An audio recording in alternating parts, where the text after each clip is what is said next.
இதுல பார்க்குறது வந்து அப்பம் செய்றதுக்காக பச்சரிசி ஊற வச்சு அரைச்செடுத்தது. அதுல கொஞ்சம் எடுத்து தண்ணியும் கொஞ்சம் சேர்த்து, அடுப்ப லோ ஹீட்ல விட்டுட்டு, வடிவா காய்ச்சி எடுக்கோணும் திக்கான பதத்துக்கு. அத வந்து கொஞ்ச நேரம் ஆற விடணும். பிறகு மிச்சமுள்ள அரிசியில தேங்காய்ப்பும் சேர்த்து அரைச்செடுத்தது.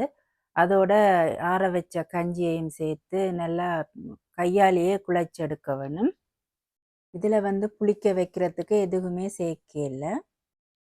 15 மணித்தியாலத்தால அப்பம் செய்தது. ஹோம்மேடா அப்பம் செய்து பார்க்கலாம்ன்னுட்டு செய்தது. அப்பம் வந்து நல்லாவே வந்திருந்தது. நீங்களும் அதை இப்ப பார்க்கலாம். எல்லாத்தையும் டைம் எடுத்து ஒரு மாரி செய்து முடிச்சாச்சு. இப்ப பார்க்கலாம் எங்கட அப்பம் எப்படி வந்திருக்குண்டு. ஹோம்மேட் அப்பம் இப்ப ரெடி.